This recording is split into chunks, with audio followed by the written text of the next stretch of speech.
just gonna kind of roll from there. Absolutely, totally. I love it. Do you want to use the mics, guys, or do you want to just? We can project. I mean, I think it's. We all seem like pretty loud. Yeah. Right, and it's I'm theatrically trained, so. Yeah. I'm not.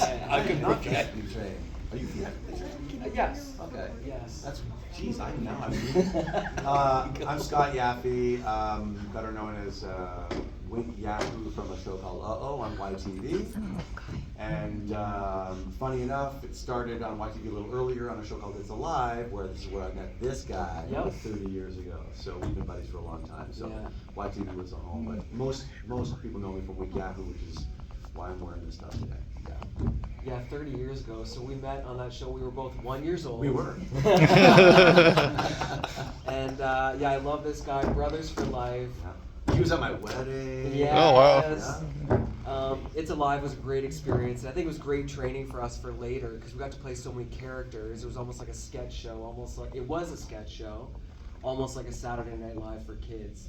So we got to do a lot of characters, and then later in our careers, you know, we felt a little more adept at trying different things, like different genres, comedy, drama, whatever.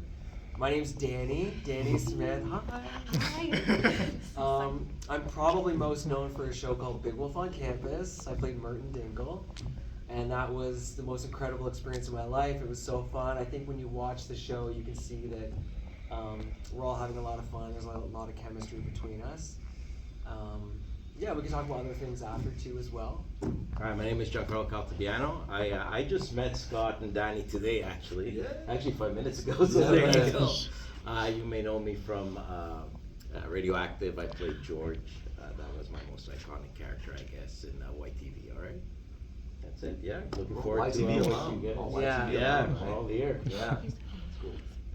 I have one question which I feel can really kind of open things up a lot considerably. Considering the time that you guys were active on TV, it was kind of like an interesting time for Canadian kids TV and for Canadian pop culture in general, because there was so much programming that was being made specifically for teens and preteens.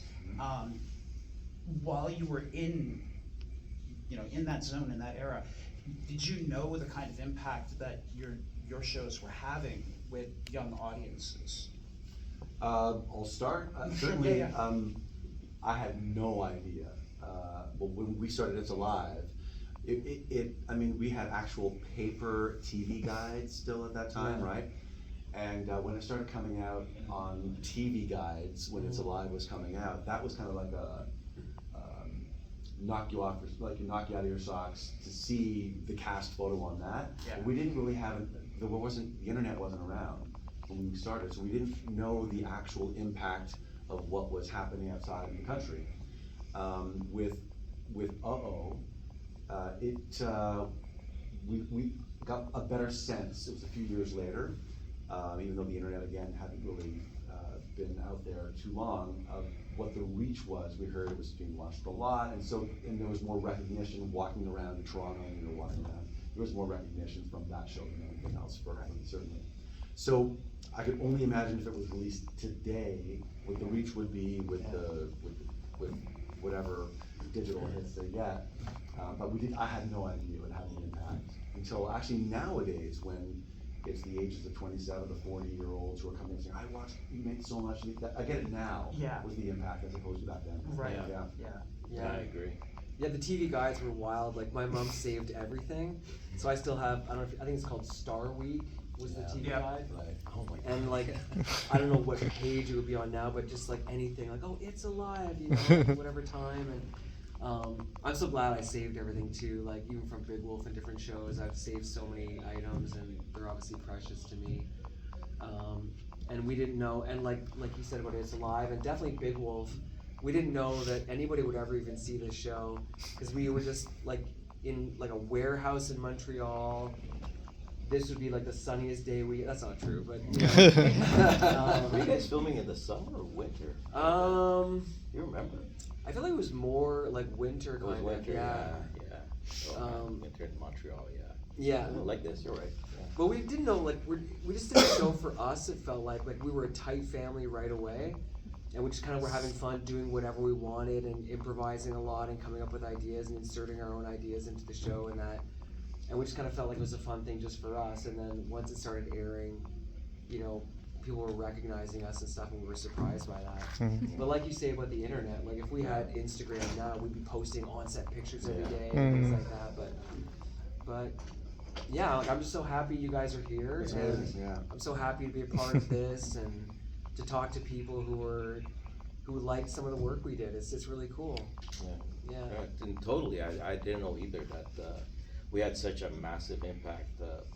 You know, literally, I think about 5 years afterwards, I think when we started getting to be known more. And actually, even now, I think I see more of an impact now. Yeah, People like you said, about, you know, 30-year-old fans, and you're like, dude, I'm 30. How old are you? Like, I'm not gonna say. Yeah. But yeah, I didn't know either that we were doing, you know, like the reach that it had. So it was pretty impressive. That's cool. That's cool. Well, and yeah, I mean, like the output that you guys did, I mean, every nostalgia has like a cycle. So everything's cyclical, and you guys are now reaching that stage where your fans, where your audience have their own kids and kind of go, okay, you gotta see this. This is something that really knocked my socks off as a kid. So I mean, that's gotta be exciting too, coming to a convention and having that kind of interaction. That literally just happened 20 minutes ago when someone came by the table. There were two sisters, and one of them was the age where they watched it, and the other one was much younger, and they both were really excited. And I thought, well, you're way too young to have seen the show because you're younger than like 27. So she said, oh no, I watched everything on YouTube because my older sister just showed everything to me. And so before we came here, because we knew you were coming, and my sister wanted to come, and now this is so cool. And so you're like, all right, passing it down generations, and it's at least accessible to watch. So it's kind of neat to see that. That is exciting. Yeah, I had a similar experience. I found an old box of headshots taken at the time I was doing Big Wolf, and I just put those online, and they're available, and someone got one, and I'm, you know, personalizing them for people with their names, and I said, should I put Lindsay or whatever her name was? She said, no, put Jana. And she's like, that's my daughter, and her daughter was like 7 years old. And then I sent it off, and there's a picture of the daughter holding it, and oh my gosh, you know, she said she's showing her daughter the show, and I love that there's, you know, there's still life to it. Like, I'm a fan of TV too, and movies, right? Like, just like anybody. Yeah. And, you know, it doesn't get, you know, I mean, I guess they're out of fashion, the way the show looks or something, but, you know, the joy the show brings lasts forever. So yeah, it's really cool. No, that's awesome. I mean, all my friends don't have kids, it seems like, so I don't know. But I hope they do. I hope, you know, like we were, all these shows are kind of timeless. I was talking to one of my producers who's thinking of maybe doing something again with Radioactive. And it seems like nowadays, shows like Degrassi High and stuff like that for kids, there's none around. And I don't know why. I don't know what's going on with that. And I think they do need something like that, a little bit of, not really guidance, but you know, ways of life and how to navigate through life. I don't know. There's none of that. Stories. I mean, you even brought up, you know, whether it's cyclical or not, and we just mentioned like 5 minutes ago coming in. Whatever's going on with the cycle of these shows having had their popularity, now not being in fashion or being put on the shelf for a while animated shows come in, which is way easier for our Chorus Entertainment or YTV to buy animated shows from some of them are even Canadian, stick them on the air, and there's no in-house production being done with stories and shows. So yeah, and they're way more expensive, right? Yeah. So I don't know what's going on with that. It's interesting. Well, it's, you know, it is money talks. You know, if they can find a way to get quote unquote content out, but do it and save a few pennies on the side. AI. Yeah, which is I think quality nowadays. Yeah. Like, the last point I want to bring up before we open it up to everybody is, I think the other service that you guys did and other people working within that kind of circle, is you all became gateways for kids to more adult forms of entertainment. Game show, Big Wolf on Campus, gateway horror. You know, around the same time as Goosebumps. So that's when you know the little monster kids are kind of getting into. Oh, this is kind of cool. Sitcoms, you know. So you were kind of a gateway for kids to feel like, oh, this is something that's made for me. That kind of gears you towards more mature entertainment. So I think that was also important too, is that you guys kind of open that door up so that kids can see it's more than just, puppets or cartoons, So Yeah. I think that's really important too. That's a great point. I actually chose the name Wink Yahoo after I was talking to Rick Watts, the producer of our show.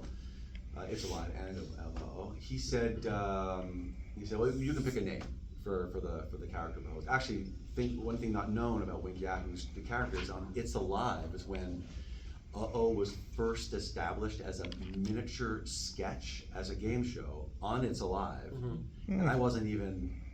I believe it. I think I played the Punisher. Even one shot was up on a ladder, and and Jeff Colt was the host, and I think Stacey DePass was the host for a bit. Right. Anyways, long story short, I chose the name. We're talking about a gateway to adult shows for the game shows of the past, because they were very popular 50s, 60s, 70s. Wink Martindale was a well-known host, so I took with affection Wink, and my last name is Yaphe, so I just went with Yahoo, and the internet was kind of coming out, so I'm like, oh, Yahoo Serious is a comedian, I'm Yaphe, Oh, yeah. let's go with Yahoo. So Wink Martindale, Wink, Yahoo, blended together, and that was the name.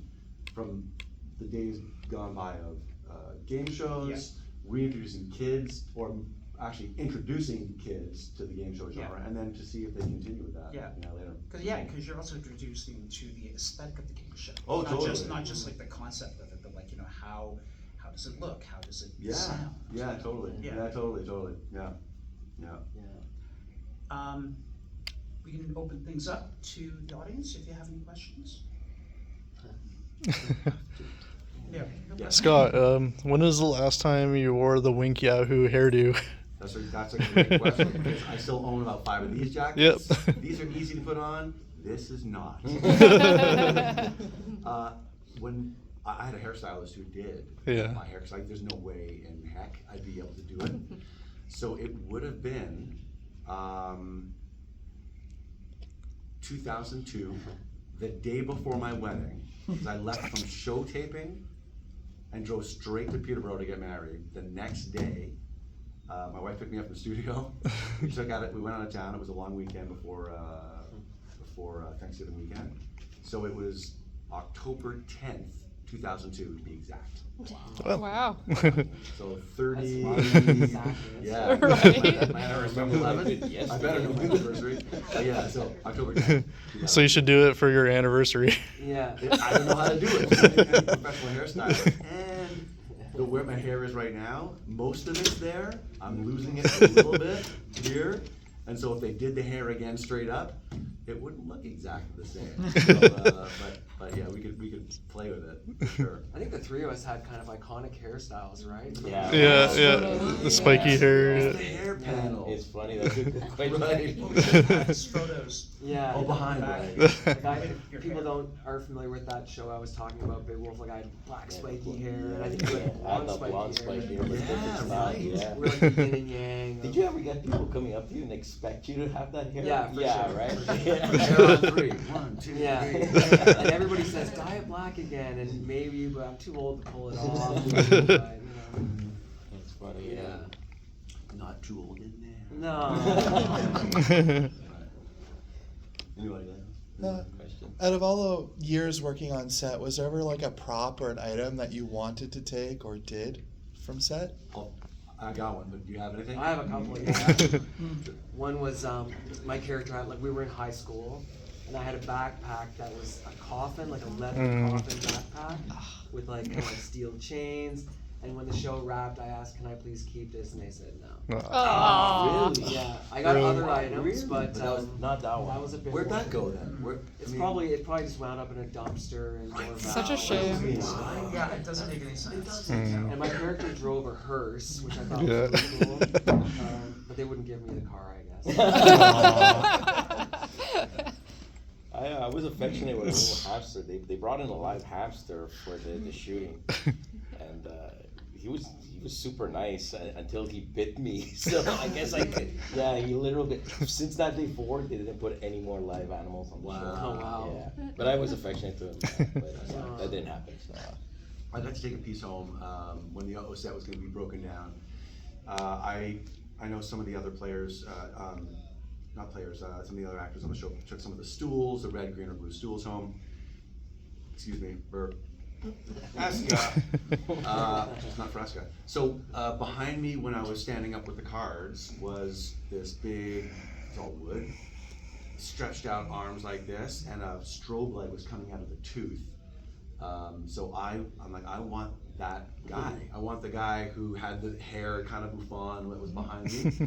So I carted that thing home and I have it in my basement. And I considered bringing it up for the con, but it's too bulky and I can't fold it up. But it is at home, and I'm really happy to have that piece. Yeah. That's I'm awesome. really happy to have that piece. All right, you asked the question, not you, but you're filming. So That's okay. I'll keep asking questions. That's the piece I have. I love that. Yeah, and the jackets, of course. Yeah. And the ties. Who's next? Oh. In the writer's room, how did that go? Instead of having a mechanism of pouring slime, who was like, all right, we need a dude in a gimp suit that just like dumps Yeah. the slime? How did that go in the writer's room? Yeah, seriously, because we weren't involved with the writing. Oh, you weren't at all, Well, yeah. I mean, since it was born from It's Alive first, Oh, okay. there was kind of like that GIMP thing going on in the live sketch. And oh my God, it gets brought up all the time. Like, oh yes, man, what's going on? Talk about a And gateway. right, yes. Totally. So we weren't involved. I mean, we certainly The had some mature fun sequel. on the floor in terms of inserting a couple of jokes here and there that sometimes made it through and didn't. But the one in particular where I made reference to, you guys are filming this. I made reference to a slang word that is an animal name for a police officer. Wait, Gotcha. on that? Yeah. But I knew, okay, this is a great joke I can kind of like throw in there for adults that will go way over kids' heads. And I said some joke was tied into what the question was, and I hear from the studio floor, no, Scott, you can't do it. You can't do that joke. We're gonna retake that. I'm like, no, Rick, come on. So we lost that. But writers' room stuff, we weren't privy to that. Okay. So the GIMP character, I'd love to have been a fly on the wall too. I'm having lunch with Kevin Lund next No week. way! Yeah. It's a live show. And you should huh? come too. I love it. We might find out there. Yeah, he sort of, I guess, created the show and wrote it, and I'll ask him that question. Absolutely, sure. You'll have to post it somewhere or something. Got a 5-minute wrap up. 5 minutes. That's so cool. Yeah. Kevin, that's so great. Yeah, he just texted me like last week, and yeah, we're gonna meet up. That's next awesome. week. Danny, are you based here or in Montreal? I'm in Toronto. Okay. Yeah. Okay. But you so shot they Big flew Wolf you there. in, like you were, or you stayed there for a while? And Yeah, then they so brought when we were you- doing okay. Big Wolf, they flew me in, and I lived there for like 4 years doing that show. Oh, okay. I Yeah. didn't know that. I thought you were in Montreal. Yeah. Okay. I was born in Montreal. Okay, so I was but born in then you moved- Montreal, okay, moved when I was a gotcha. little kid to Toronto. And Big Wolf was an international show. So Yeah. that was big in the States too. What network on the States was it? Fox Family and ABC Family. Right. Now Nickelodeon probably, because they bought our show. I Oh, think did they? Bought, did they? I think they. I don't know. I mean, I should Okay. know that, I guess. But I to me, it was Fox Family and ABC Family. And yeah, like it was weird. Like after the first season, we went traveling, and I was in Paris, and it was weird that people knew the show over there and came up to say hi. It was pretty wild. That's cool. Yeah. We've got time for one more. And if not, oh, there you go. Yeah. What are you guys doing now? Are you still in the industry? Peripherally, I do voice work. I've got a 19 and 17-year-old kid at home. And I'm really involved with one of them does baseball like full time, one of them's at the school, and another one's an actor. So I do voice work, and it's easy to do from home, certainly. But so I took myself off the on camera, which is very time consuming, and I just didn't need to or want to do it anymore, so that was just my thing. And but I started a practice about 15 years ago where I do energy healing and spiritual guidance. So I have clients where that's been my passion, has been metaphysics forever. So I actually made it a thing about 15 years ago. And at my table, I have a QR code that shows what's Wink Yahoo up to now for that exact reason. Like, what's he doing? And that's my thing. Yeah. Yeah, as soon as Big Wolf, I guess when Big Wolf was on, after the first season, I used like the money I made from that show to just record an album for fun. And one of the producers of the show knew some music attorneys in LA, and they shopped it around, and I got a publishing deal, and they said, finish off the last couple seasons of Big Wolf, then come down and let's do that. So I moved to LA after Big Wolf, and started a band, and on our 4th show, we got signed to Sony Records. Wow. So I thought I was going to be acting in LA, but I just toured and was with the band for many, many, many years. Played with Aerosmith, Fleetwood Mac, Joe and Jett, did a couple Warped Tours with Sum 41 and a bunch of bands. And that was another whole huge chapter of my life that was amazing. And then when the band broke up, I came back to Toronto, and I'd always been an artist too. My dad's an artist, so I started doing art. His art's incredible. And there was a big Van Gogh show in Toronto, like a big kind of museum show, and they asked me to paint live at the venue. And they said it would be for 2 months, and I did it for 5 years. And that just finished like 2 months ago. So yeah, I'm not sure what the next step's gonna be, but I like doing all three. I like acting and music and art, and those will always be a part of my life in some capacity. Yeah. As for me, I kind of stepped away from acting. I'm not too crazy about how the direction the industry is going in right now. It feels like a lot less. We used to go into audition rooms and do the parts and talk with directors and stuff like that. Now it seems like it's all through the phone, or it's a bit less personal. And COVID blew it up, huh? I think so. Yeah. COVID kind of did, and they never went back to the old ways. But I've been to Thailand like 3 times, and I fell in love with that place. So I actually started taking classes to teach English as a second language, and go there and actually. This is gonna sound weird, but some of like the best comments I have from my fans is how I made their childhood, and like I really like that. Like I honestly, out of all the stuff in acting, that's probably like the best thing is hearing that. And I think I could do the same by teaching English over there. Service, right? It's amazing. Yeah, and honestly, like you were talking about spirit, like I went there and I went into this Buddhist temple. My mom